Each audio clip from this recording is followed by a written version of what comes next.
Didcot Powerhouse Fund was launched in November 2021 by a group of local volunteers who saw the urgent need to support the local community and who wanted to find a way to make their donations as impactful as possible. Only 4 months later, the fund made their first 17 Powerhouse grants, and each year since, as the amount of donations has grown, the number of grants made to local charities has also grown. Now in 2025, Powerhouse has raised over £400,000 for the local community and is still run by volunteers. The way the fund works is that donors, businesses, community fundraising or individuals make donations into the fund, which is held securely by Oxfordshire Community Foundation. Once a year, guided by a Powerhouse grants panel with a deep knowledge of local need, the fund makes grants to local charities and community groups. Powerhouse regularly asks for updates from the grant recipients on the impact they are achieving and the challenges they have met, and Powerhouse then shares that success with donors through newsletters, social media and an annual impact report.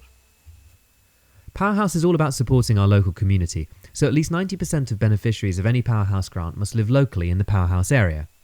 This Powerhouse area, outlined in blue on the map, has a population of over 46,000, covering Didcot, villages from Culham to Blueberry, and the hotspots of business and science at Milton Park, Harwell and Culham.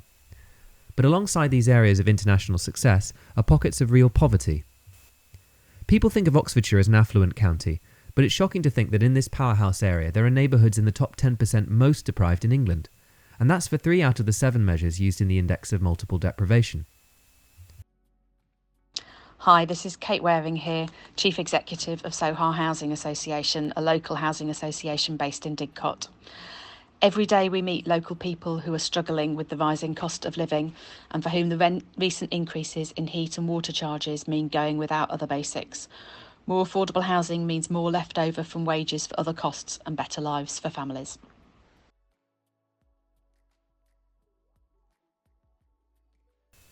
Let's focus in on the data for just 3 aspects: children, education and skills.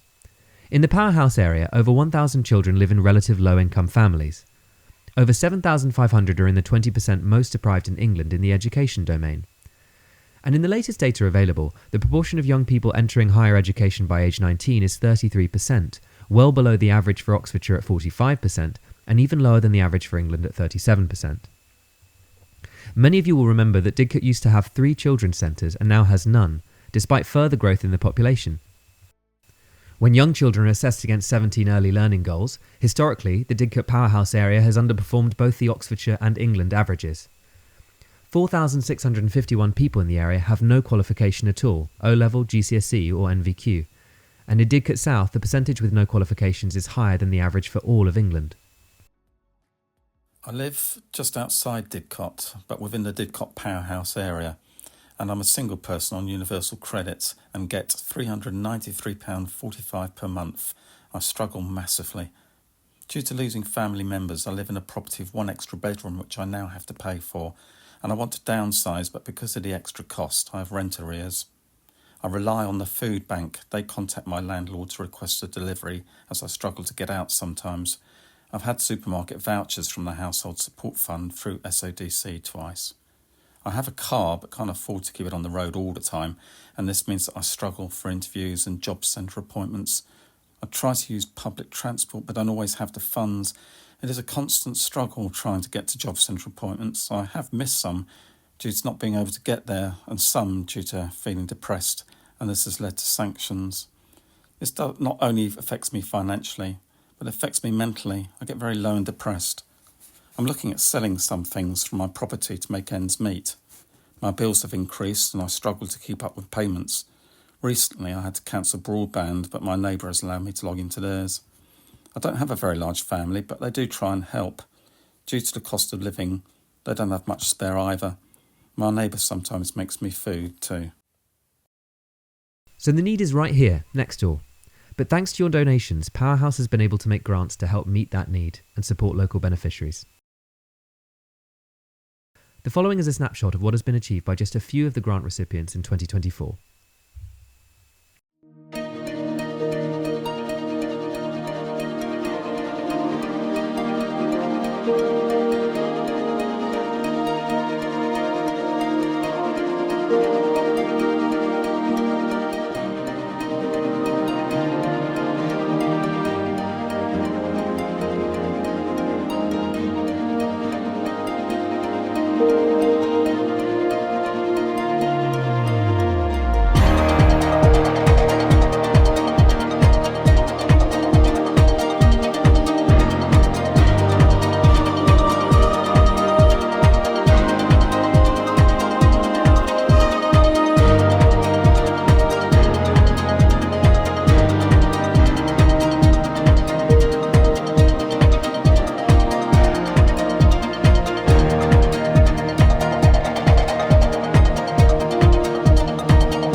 Congratulations to all 21 of our 2024 grant recipients on the impact you've achieved, and you can read about all the projects in detail in the Powerhouse 2024 Impact Report.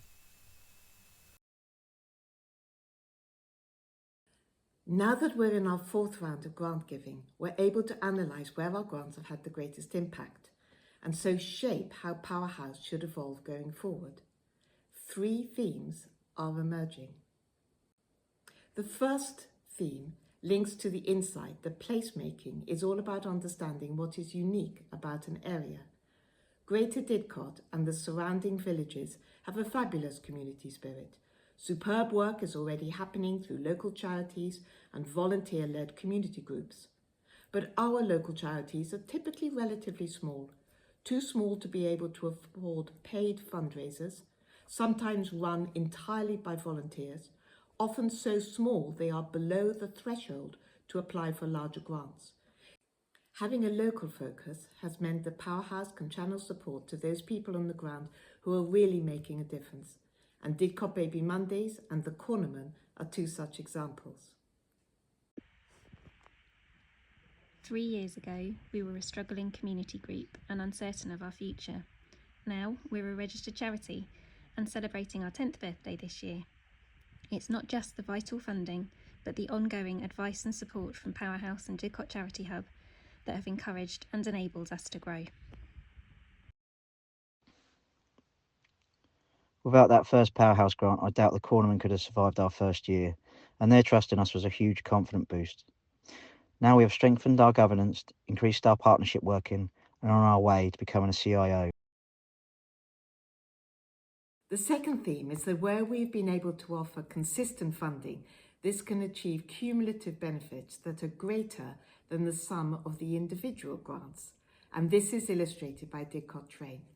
You know, Train's always been a service provision for teenagers in the town, but a few years ago, after feedback from schools and the police and parents as well, we saw the need for an earlier intervention approach, and particularly targeting those young people who, perhaps in year 6, perhaps struggling with that transition through to secondary school, because we could see some of the problems arising at that younger age.